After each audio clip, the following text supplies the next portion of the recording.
Today I will be making this pretty but seasonal versatile dress.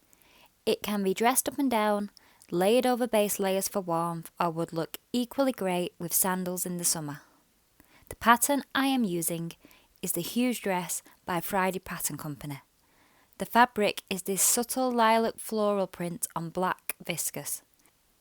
This fabric has a gentle texture whilst maintaining lots of drape and fluidity. I lined the dress with the same fabric as I didn't want to change the properties. I will place links below for both of these items.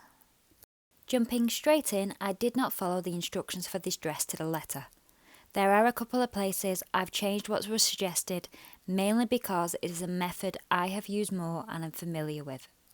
So the bodice had the front edge stabilised with fusible interfacing. This is to keep a strong, sharp, straight front edge for the strength of the buttonholes later. I repeated this along the front edge of the centre skirt panel too. To help stop the neckline from stretching out during construction, I stay stitch around this edge.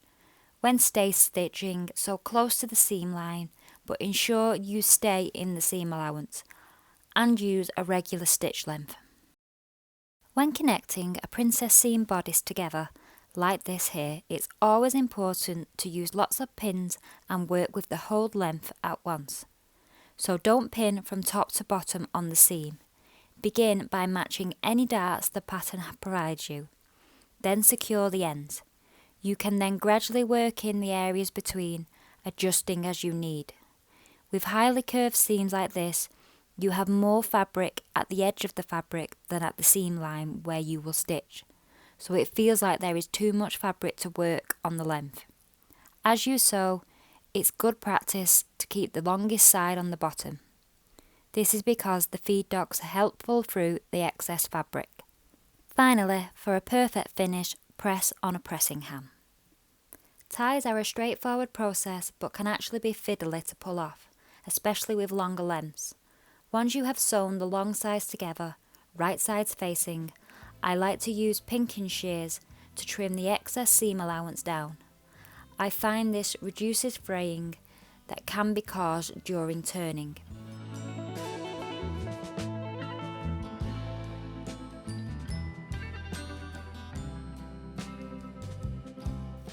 There are multiple ways to turn tubes the right way round, and I find different fabrics respond better to different techniques. Here I am showing you a really simple one. I have a loop turner. You feed it through the tie, secure the end, and then after helping get it started, you then pull it back through. You can do a similar trick with a safety pin. Something called a bobkin is popular. I'll link these things below for you to look at yourself. To complete, I like to press my ties, then the smaller one is cut into equal strips of 6 centimeters. This will be used in the body's back for the lacing feature in this dress.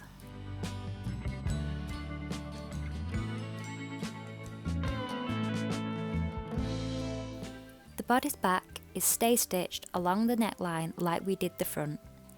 Here I work from the centre back out and then the centre back out again. The reason for this is by pulling the fabric in a symmetrical fashion, you get the exact same distortion to the fabric. Next, the ties are pinned at the notch points. This pattern has lovely clear instructions and notch placements. A base stitch then secures this in place.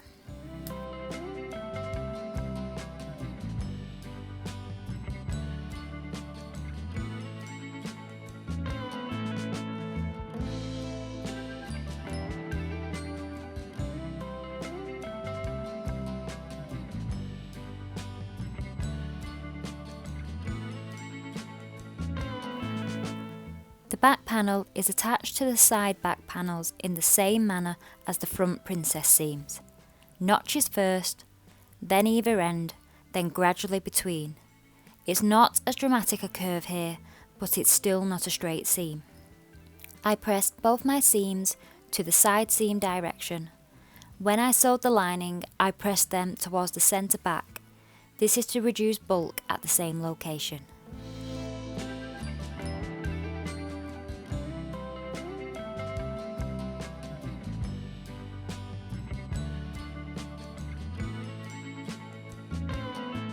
Here is an image of the back from later in construction, but you can see how the loops are coming out from the seam with no raw edges visible after this process.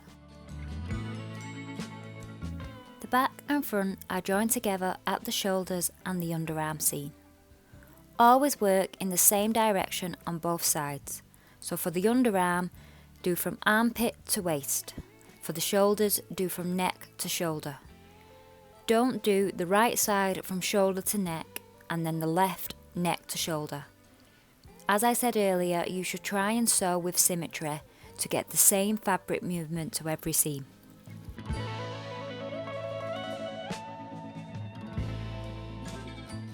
Two rows of basting stitches are made between the notches on the sleeve heads to create the gathered effect. Basting stitches for gathering are made with a long length stitch spaced 1/8 inch apart and located fully in the seam allowance. You should remove them at the end, but I'll be honest, I usually just leave them as they aren't visible. The sleeves are then sewn into a loop, and this is the first time I use a seam finishing method in this garment. The sleeves aren't lined, so I run the seam allowance through the overlocker to prevent fraying. You can also use a zigzag stitch on your regular machine for this. I chose to hem the sleeves now whilst they were unattached from the dress. I find the lack of fabric you're moving makes the whole process easier and smoother. The hem is turned under by 1 cm twice, and then sewn down with just shy of a 1 cm edge. Always press when you hem before you stitch. It improves the quality of your hem by leaps and bounds, much neater, and eliminates the twists you can often get.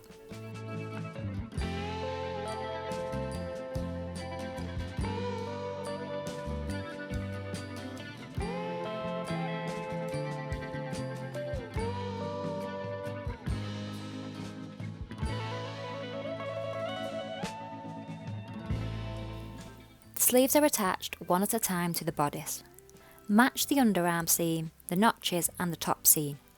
I then match up the curves at the lower sleeves up to the notch. Then finally, I use the gathering stitches we put in earlier and pull on the bobbin thread on either side, reducing it down. Reduce more than you need and then smooth it back up so the fabric is spread evenly across the gap and not concentrated at any end. Pin it all in place. Sewing sleeves can be tricky but work slowly. Pull at the bodice fabric and ensure it's smooth without tucks. One of the great things about sewing is that 99% of fabrics can have the seam unpicked and redone, without leaving any holes in the fabric. So if you do get a tuck or a pucker, just unpick the area plus an inch in either direction and redo it. The lining is the bodice of the dress repeated without any sleeve attached or loops inserted into the back. I chose to do it the same fabric to have matching drape, but you could use a cheaper similar fabric instead.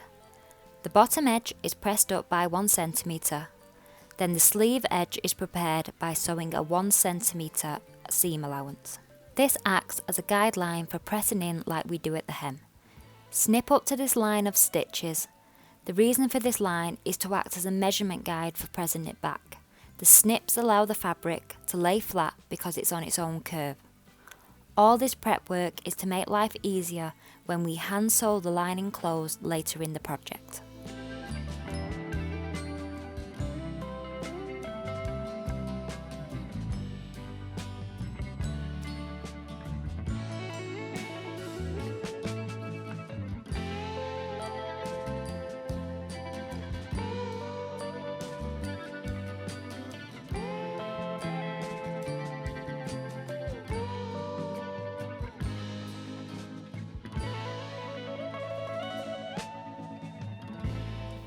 The bodice main and bodice lining are attached along the neckline from the centre front to centre front, matching up all the key points as you work.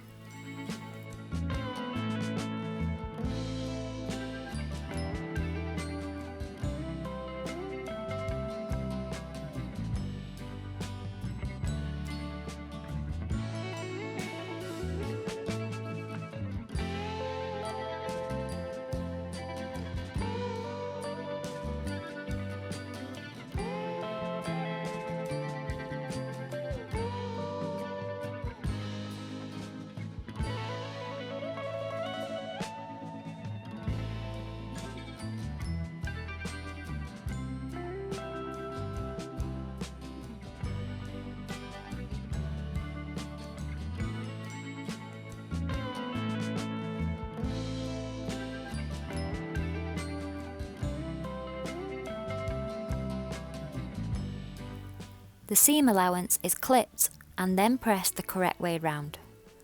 As I used a matching fabric as lining to the main, I can press it evenly.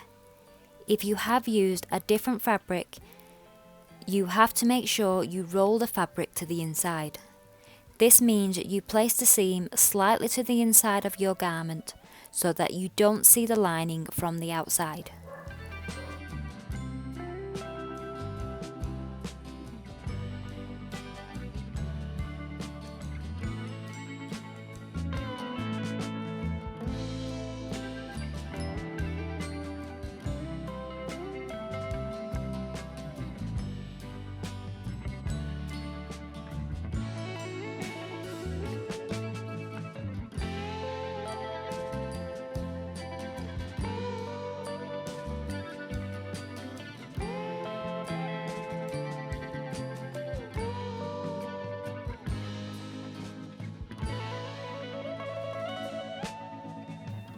The front edges are matched and sewn, leaving the seam allowance open at the waistline.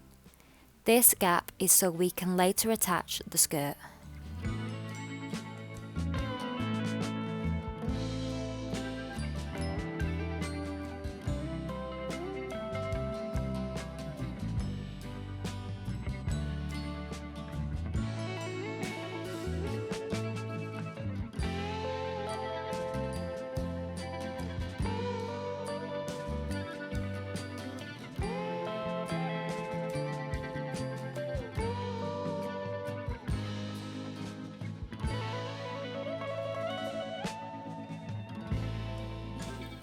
This edge is understitched on the lining side to prevent it rolling out. You won't be able to reach all the way into the top corner, but go as far as your machine will allow you.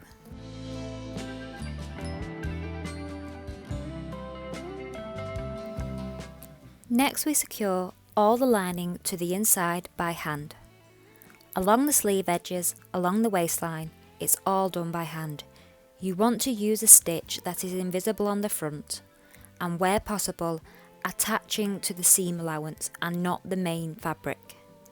If you have a dress form, it can be helpful to pin all this in place with the garment on the dress form inside out. It helps prevent any areas where the lining bags up or distorts the main fabric as it is shorter. A dress form isn't necessary though, and you can do it with care as I have here on a flat surface.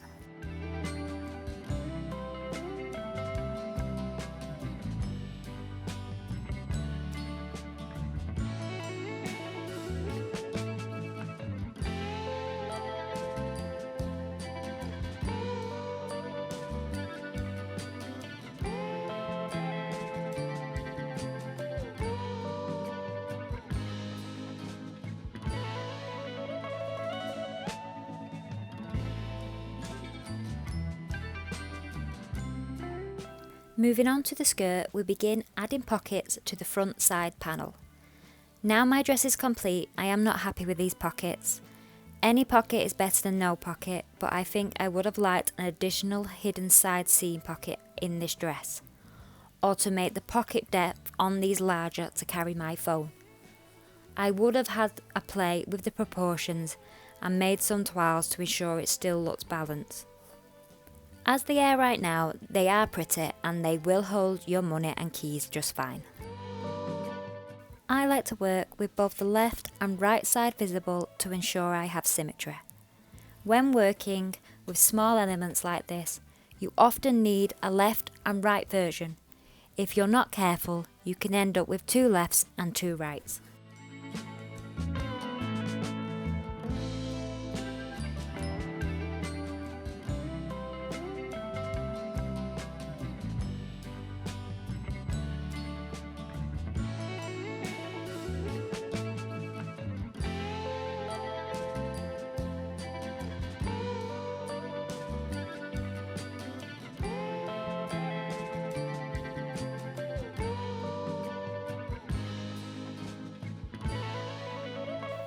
This is a 7-panel skirt with 2 lining panels.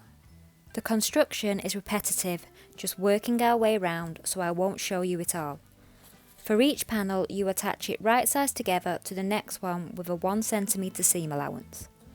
I press the seam to one side, always towards the side seam, and then finish the raw edges of the seam with an overlocker. The skirt isn't lined like your bodice area, so you must treat your raw edges.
For the front lining panel, the process is the same, but this time you understitch the seam allowance to the lining side, same as we did on the centre front bodice section.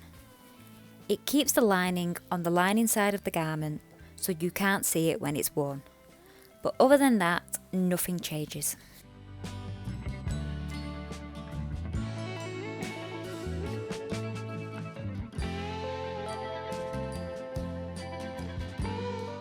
The skirts and bodice outer layers are joined, matching all important seams and notches as we go.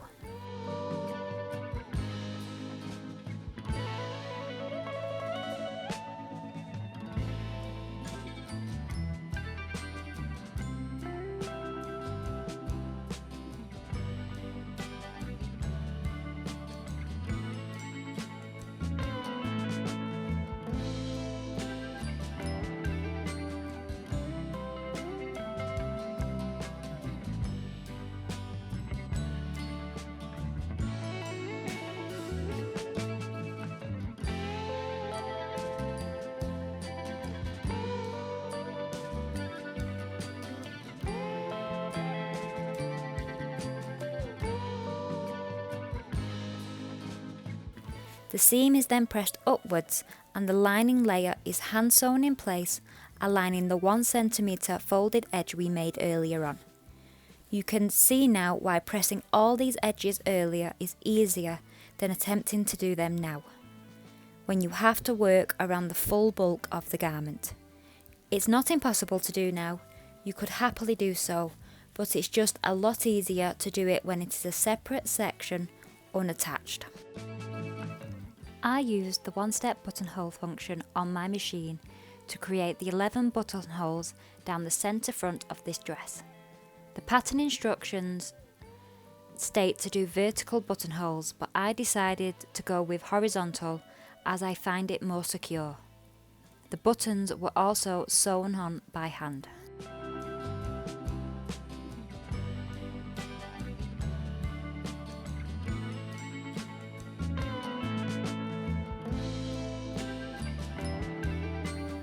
Before I hem the skirt, I placed the dress on my dress form to hang.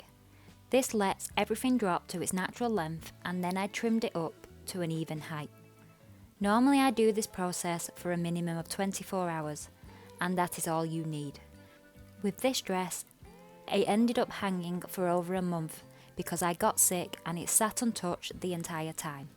The hem is formed by sewing a straight stitch 1 cm from the hem edge, using this as a guide to press the hem under by 1 cm, then a further 1 cm. This traps the raw edge inside and we sew permanently with just under a 1 cm hem at the machine. It is the exact same process we used on the edge of the sleeves, just a lot longer.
If you wanted an invisible hem, you could do this by hand using a herringbone stitch. But as this is a block of black fabric, the thread is invisible unless you're close up anyway, so I selected the faster technique on the machine.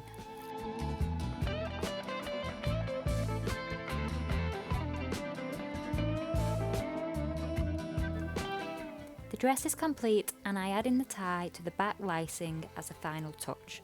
What I love about this lacing is it allows you to cinch that shape in and out depending on your mood and activity. It allows you to dress it up and down with the occasion, but also make yourself comfortable. I did cut this on a smaller size than the size chart recommended. For me personally, a loose baggy upper bodice doesn't suit me. I selected a side based off finished garment measurements, not the body size chart. I hope you've picked up some tips and techniques to improve your own sewing today. If you have, please like and subscribe to stay notified of new videos. I post sew with me's and sewing tutorials for all abilities. Happy sewing!